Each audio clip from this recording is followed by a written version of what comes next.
Today I'm going over all the correct settings, movement mechanics, and by the end of this video, I'll explain what right now is the #1 movement mistake that you might have already made in Modern Warfare 4. And first, let's go over the movement settings. There's a couple key settings that you need to make sure that you have on to master Modern Warfare 4 movement. Under controller, what we first need to do is go to the dead zone inputs and make sure that your left stick max is down to 70. We're gonna scroll over to the movement tab, go down to slide and dive behavior, and make sure that this is on either slide only or hybrid. The reason that we're doing this is because when you run tap to slide, sure, you can slide and you can dive, but there's a substantial delay even when you turn this on short to where it's definitely noticeable in game and will have you feeling a lot slower once you're playing the game trying to slide and trying to dive. So for me, I prefer hybrid. That's what I use. But if you don't like to dive, if you don't like the hybrid setting, make sure you're on slide only at the very least. We're also going to go into the movement advanced settings and make sure that grounded mantle is turned off. And we're going to talk about this in a second, but make sure that single tap run is on under tactical sprint duration. And now that that's done, we need to talk about the sprint assist setting in Modern Warfare 4. There's two different mindsets behind this setting. If you want to turn tactical sprint assist on, you'll see it gives you a notice that your ADS transition time is going to be longer. Depending on your playstyle, that might be something that you prefer. The only problem with this is you can't really walk forward while keeping your gun at a hip fire. The only way that you can move forward while standing up is going to be while tactical sprinting. Now, if that's more your playstyle and something you prefer, do tactical sprint assist. But let me show you what I've been using for Modern Warfare 4 and has felt like a good middle ground between movement and making sure that my gun is up. And it's actually making sure that sprint assist is all the way off. And then, like I said earlier, going into the movement advanced settings and turning tactical sprint duration on single tap run. The reason that I do this and the reason that I think it'll help you out is because you're able to walk forward while keeping your gun at hip fire, meaning that there is essentially no fire delay. You don't have to wait for your sprint animation to complete before you're able to fire. And Modern Warfare 4 so far does have a lot of close range engagements where you're going to want to make sure that your gun is like this rather than stuck in a tactical sprint animation like that. Now, the reason why we turn tactical sprint activation on single tap run is because tactical sprint is still important for getting the maximum sliding, jumping benefits, long sliding benefits. And when you have single tap run on, all that you have to do is click your left stick once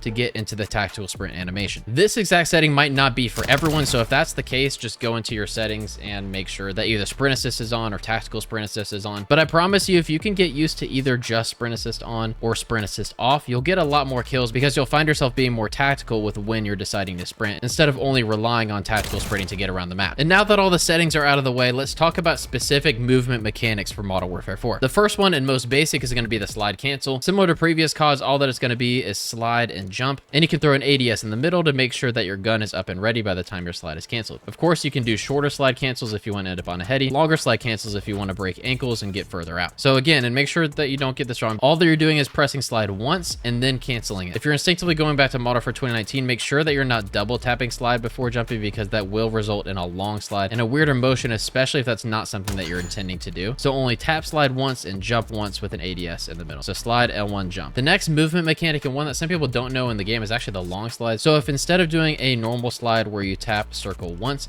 if you double tap circle, you'll extend the slide and you'll end up on your back like this. They balance this out by making the slide to fire time much longer. So you are getting the benefit of a longer slide and you're ending up on your back. However, it takes you much longer to fire your weapon when you do this slide. So if you're trying to utilize it, maybe make sure that you start your long slide a little bit before you're out of cover. That way, by the time your opponents can see you, your gun is already up and ready. Compared to, of course, the normal slide cancel where you can start a little bit earlier just because your gun's going to be up and ready to fire sooner. That being said, you can cancel the long slide at any point in time. But if you look at the difference in your aim from a normal slide cancel to a long slide cancel, you'll see there's a little bit more sway because your character is technically going from supine to standing up. Keep that in mind if you are trying to utilize the long slide cancel. It might not look as smooth or as fluid as the normal slide cancel. The next movement that I want to utilize in Modern Warfare 4 is the jump shot. This, in my opinion, right now is actually the best way to challenge anything in Modern Warfare 4 because it checks off all the boxes of having good movement. You're breaking someone's camera because you're ending up way out of cover. Your gun stays up because there's not as substantial a delay as, like, let's say the long slide. And this is one thing that's different compared to like Black Ops 6 and Black Ops 7. There's not a ton of weapon sway, so you're not too penalized by jumping in the first place. Of course, you can't spam jump, like you can only do maybe 1 or 2 bunny hops, but the fact that you're able to still aim while jumping is actually massive and definitely something that you need to utilize in your Modern Warfare 4 games. And up next is the bunny hop. So similar to the jump shot and strafe jumping, all that you're going to do is continue your jump at least once. This makes it so that instead of ending your strafe jump like here, your character will continue to move and you'll break ankles even more. One thing you want to keep in mind when you are bunny hopping, make sure you continue pulling your left stick in the direction that you're bunny hopping to extend that range. To show an example, the opposite, if I bunny hop and then pull my stick in the opposite direction, you see I won't jump nearly as far compared to if I bunny hop and pull my stick to the left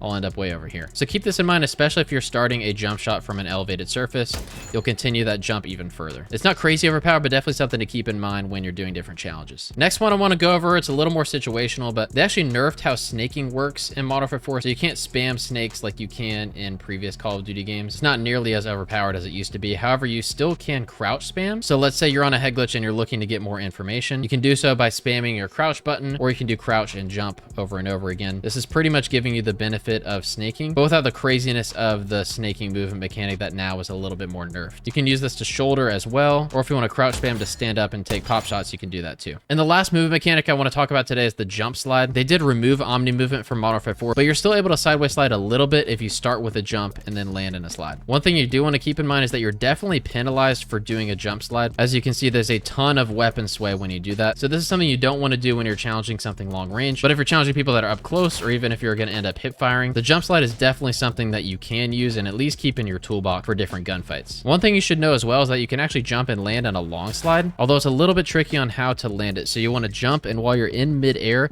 press circle the same way that you would normally do a jump slide like this, and you want to hold down circle on the second one, if that makes sense. Jump, slide, and hold slide. This one's a little bit finicky sometimes, so make sure that you practice it a couple times before you're using it in game, but you can even do this one when you're jumping to the side. So it's a great way to break cameras, break people's ankles, but then of course do remember that there is a slide to fire penalty when you're doing something like this. But this is definitely one of the crazier Modern Warfare 4 movement mechanics, and one that people will definitely not see coming. Now, if you go into movement advanced settings and end up having a grounded mantle on, which some people do prefer, there's movement like the mantle slide, which all that you have to do that is hold down X. This is not really something that I find myself wanting to use in game, which is why I turn grounded mantle off. But for something like the mobility course, or if you want to do it because it looks cool, that's how you do that there. All you have to do is hold X while you mantle. Also, with grounded mantle on, you can slide mantle as well. So you can slide directly into a mantle. It's very fluid. However, you end up catching a lot more mantles than you mean to. I want to be more intentional when I am mantling, so that's why, of course, I turn that setting off. Only problem is it's a little bit harder to do that slide mantle. You still can, but you can't start it from the ground. You have to jump in the air first and then hold X like that. So it's still possible, but not quite as fluid as the grounded mantle setting. And the number one movement mistake that you might have already made in Modern Warfare 4 is overusing the slide mechanic. As we went over today, there are important uses for the slide cancel, the long slide cancel, long sliding in general, jump sliding, and jump long sliding. But surprisingly, in Modern Warfare 4, the best movement for breaking cameras is actually just a simple jump shot. Not only is it a simpler movement, but it comes with less drawbacks compared to sliding and slide canceling. Particularly, you can jump farther and with less of an aim penalty and fire delay penalty compared to some of the slide movements. And that, ladies and gentlemen, is the worst movement mistake that I've seen people make in Modern Warfare 4. If this video helped you out at all, like and subscribe, and let me know down below what you're thinking of Modern Warfare 4 so far, as well as if you want to see more videos like this in the future. So like and subscribe, and I'll catch you next time at lunchtime.